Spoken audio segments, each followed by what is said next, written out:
ready to keep you company wherever you are. Blanche, the podcast, brings you immersive, hard-hitting stories anytime, anywhere, every week. Turn up the volume and get ready for another jam-packed episode of the WholeWeek Wrap with Daily Maverick and Carte Blanche. Joining us this week is Daily Maverick journalist Michelle Banda. Here's what's coming your way. As the inquiry into the deadly Usindiso building fire wraps up, survivors are running out of time. Another step closer to Eskom 2.0, but will it solve our power problems? Then several arrests in the Fort Hare University scandal exposes a deadly network of crime and corruption. It's really getting out of hand. It might even translate to other universities. Maybe there are things happening there that no one really knows about at the moment. And bye-bye e-tolls. Government says, we promise. But first, National Speaker Nosiviwe Mapisa-Nqakula made her first court appearance last week, facing 12 counts of corruption and 1 of money laundering. Then, Stats SA's long-awaited migration report shows that the so-called brain regain is mere wishful thinking. Let's get into it. Welcome back to the show, Michelle. It's always lovely to have you with us. How are you doing? I'm well, thank you. How are you? I'm great, thank you. It's always lovely to chat to you. So yeah, and you haven't been with us for a while, so it's good to hear your voice again. Thank you. So, of course, we cannot start today's show without first addressing the big development around the national speaker. In last week's episode, Ray Mahlaka and I chatted about Nosiviwe Mapisa-Nqakula's imminent arrest and the difficult decision to be made by the ANC. Well, last week, the ruling party made it very clear that we cannot risk standing by our national speaker. Were you surprised by her resignation and then, of course, the subsequent arrest? I was not really surprised. To an extent, I expected it to happen. I did a double take when I first read the ANC statement because the ANC is known for not really following through on doing the right thing necessarily. Mm-hmm. But it also makes complete sense, really, because there's just too much on the line in an election year for them to stand by her. So I think the resignation was probably the best way out of a really, really tricky situation. And yeah, now we see what happens in court. Of course, she has said that she doesn't expect to serve any time, which is quite a big statement. But let's see what happens and what comes from the court proceedings. But let's get into today's show. Now, there's been a lot of talk lately around the so-called brain regain. Of course, that's the concept of expats returning to South Africa and feeding back into the economy. But Stats SA's first migration report since 2000 paints a very different picture. And it turns out the allure of biltong and braais is simply not enough to bring people back. Certainly, I would agree with the fact that I don't think a lot of people are actually returning to South Africa. Instead, a lot of people, having traveled myself in the last 2 months, I've seen that a lot of people are actually moving out of South Africa for greener pastures. They're not coming back from countries such as the UK, Australia, and others where they see that the economy is much better. We have a lot of issues, the corruption, load shedding, the water shedding. There's a lot happening. There's no jobs. I would ask myself, why do you think people are coming back home when the country is in a state? Exactly. And for me, the big takeaway, as you've just said, is that there has been a sharp decline in the number of people returning to South Africa. In 2011, it was around 45,000 people opting to give South Africa a second chance. But when you look at the figures for 2022, it's dropped to just below 28,000, which is quite concerning.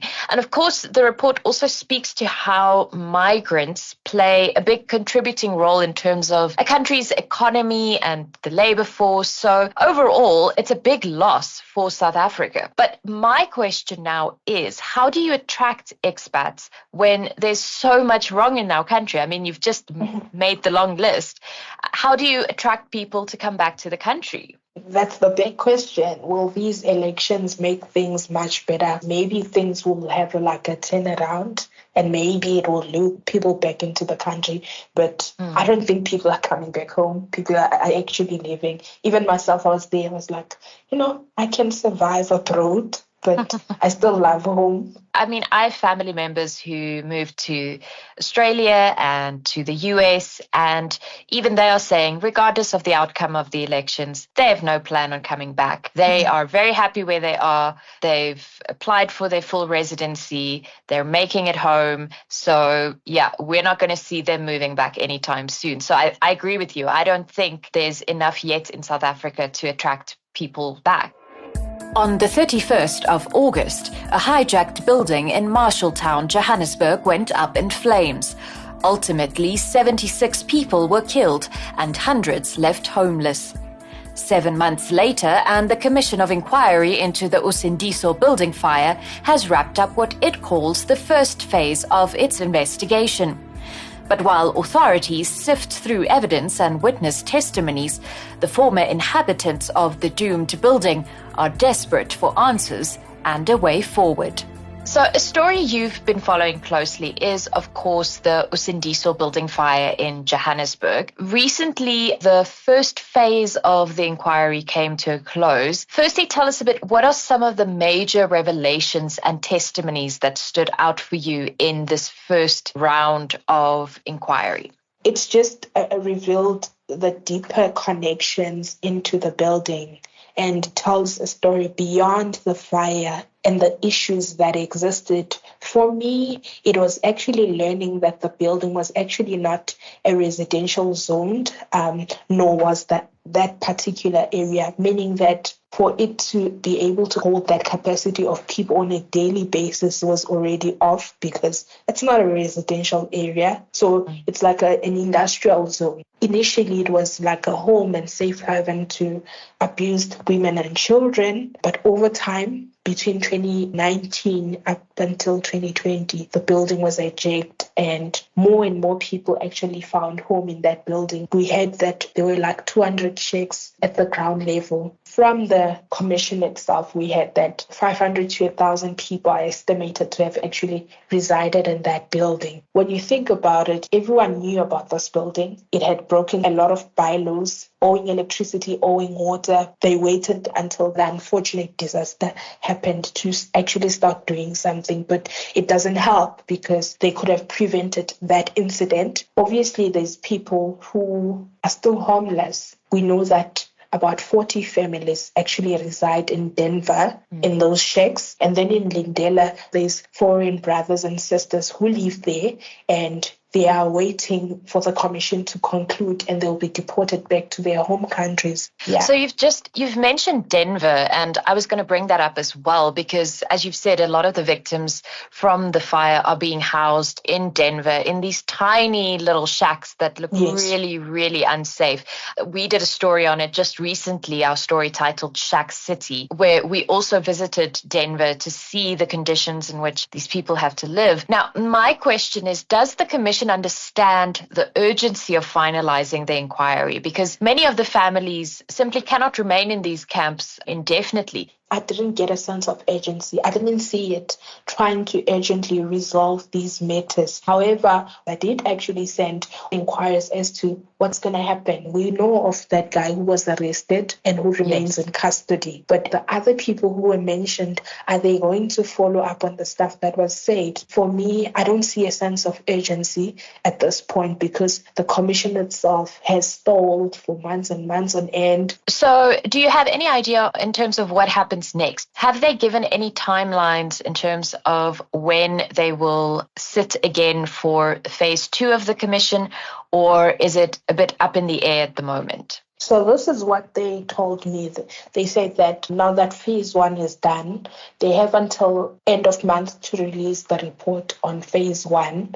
And then phase 2 is anticipated to resume in May, but they haven't given any particular dates. Obviously, you can keep an eye on Daily Maverick, and Michelle will be writing about that as well. So for any coverage on the Usindiso fire, head on over to the Daily Maverick website. It's been a long time coming, But the unbundling of Eskom is one step closer towards becoming reality. This after its transmission division was given the go-ahead. Now government is gearing up to also separate Eskom's generation and distribution divisions. But will Eskom 2.0 be the solution the country's been waiting for? While we were preparing for this week's episode, you told me that you're currently working on a story about Eskom's much anticipated unbundling. Now, last week, Thursday, Public Enterprises Minister Pravin Gordhan announced that Eskom has met all the conditions necessary to establish the National Transmission Company of South Africa, or NTCSA. So the company is separated into three entities: the generation, transmission, and distribution of electricity in the whole scheme. And it has been on the works since 2019. However, it doesn't mean that now that it's approved, everything is all systems go. There's still a lot of handovers that have to happen behind doors and processes and procedures that need to be followed in order for this to be ready to go. So Gordhan listed a few major benefits of having an independent transmission division, including the improved business performance, a greater lender appetite because people will have more confidence in the division, we hope, and ensuring independent power providers are treated fairly. But I think the big question that most South Africans have around this is, do you see this unbundling solving our electricity woes in the long run? It's either it would solve the electricity crisis that we currently have, but also have an impact on the cost of electricity. It's either it's going to go up or down. If there's more suppliers, obviously it's likely to have a much more affordable price, whereas there's less suppliers, it means the cost of electricity might slightly go up. There's a lot of questions really about how much electricity would cost. I think that's what people are also concerned about. Just in terms of timelines, you said that, it's going to take a while for everything to come into effect. But we know that government is renowned for not sticking to timelines. So I'm just wondering, is government still on track in terms of the proposed timelines that they've given, or are things already a bit on shaky ground? So it's still kind of foggy. It's not as clear as to what is really happening, because initially NESA said the NTCSA company would resume duties on the 1st of April. But when I inquired with Eskom, they were saying something along the lines of NTCSA has to meet a certain requirements and it has to go through another approval with NESA for it to start rolling, and that might take about 2 months. But it's still not clear. A lot of things are not clear. I'm not sure if they're even on time with their own deadlines, because already it was delayed for 4 years. It's been 18 months since the first Fort Hare University employee was murdered, and 14 months since the former university vice-chancellor's bodyguard was gunned down. Their deaths are believed to be linked to a sinister tender corruption syndicate which operated within the hallowed halls of this once revered institution. Now, with 25 arrests to date, it seems authorities are finally getting to the very heart of this deadly network. There's been some positive developments in the ongoing Fort Hare University murder, fraud and corruption case. Last week, Wednesday, 12 suspects appeared before the Dimbaza Magistrates Court, facing various charges including racketeering, corruption, kidnapping and murder. Now, last year, we as Carte Blanche reported on the attempted hit on then Vice-Chancellor Professor Sakela Bahlungu. More than a year later, the wheels of justice are seemingly turning, very slowly that is. Have you been following this case? I've been following it on the sidelines. My colleagues have been rigorously writing about it, and it's quite shocking that already there's like 25 suspects to date on this case. And I think what was most surprising for me following the court proceedings is just how vast this alleged criminal network within Fort Hare was. I mean, among those arrested are the head of investigations and vetting at the university.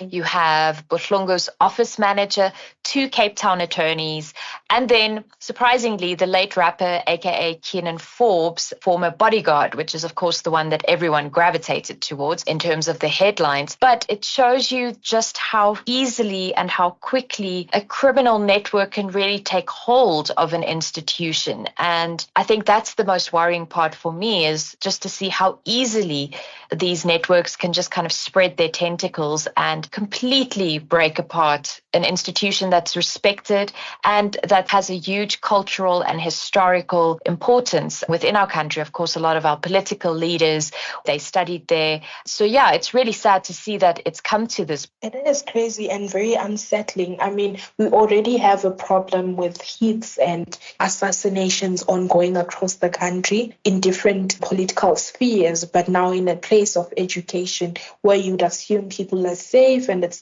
an environment to enable, but there's this happening. So it's really worrisome, and I hope with the case proceeding now in court, something will be done to just combat the situation, because it's really getting out of hand. It might even translate to other universities. Maybe there are things happening there that no one really knows about at the moment. Now, you can, of course, head on over to Carte Blanche's website for our story titled Fort Hare Hit List. And then Daily Maverick journalist Estelle Ellis has put together a very useful timeline on really what went down at Fort Hare. So I encourage everyone to go and have a look at that, just to see how quickly everything just went downhill at Fort Hare. Will they? Won't they? The Gauteng government has promised that the dreaded e-tolls will cease operation on the 11th of April at midnight. If you're rolling your eyes, we don't blame you. This is certainly not the first time we've heard such promises. But whatever happens, the e-tolls debacle serves as a reminder that the citizens of South Africa still have the power.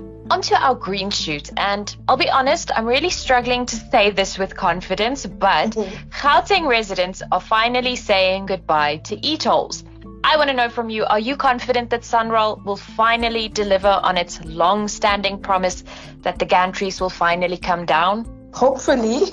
I'm just hopeful because, I mean, it affects all of us drivers. I'm hopeful that finally this is happening. I mean, it's been long coming. We've been waiting for it for years and years now. Thanks to Outer, who's also been pushing for this to happen. We just all, holding on to that hope of, we hope this is real and we hope it happens now. But I've always asked myself, okay, if they're saying goodbye to e-tolls, what happens to the outstanding debts? Are they going to be cleared as well? Or you still have to pay them off? Yeah, so that's the big debate that's currently happening, is whether or not motorists who have outstanding e-tolls should pay those tolls. But that's just a small part of it, because firstly, of course, the date for decommissioning the dreaded e-tolls is this coming Thursday. But taxpayers really don't have much to celebrate if you think about it. And I know this is a green shoot, so stick with me. I'm going to put a positive spin on this eventually. Taxpayers really don't have much to celebrate, because ultimately National Treasury is taking over 70% of the debt owed on the e-tolls project. That includes things like maintenance and management and all of that. And then the Gauteng government takes on the remaining 30%. But, and this is why I'm confident that this is still worthy of a green shoot, is it shows that the people of this country still have the power to force government's hand, if we really just stick to it and we stand together. So best to keep that in mind, I think, when you head to the polling stations in May.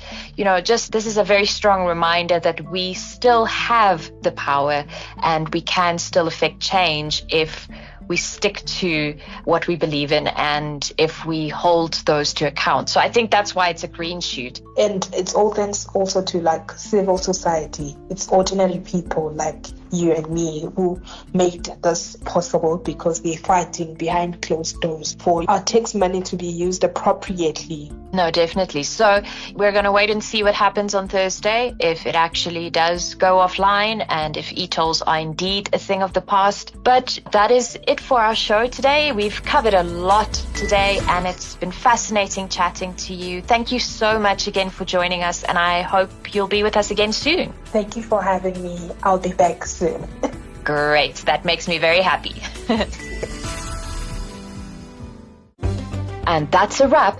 Join us again next week as we unpack more local and international headlines. Until then, give Carte Blanche and Daily Maverick a like and follow on socials.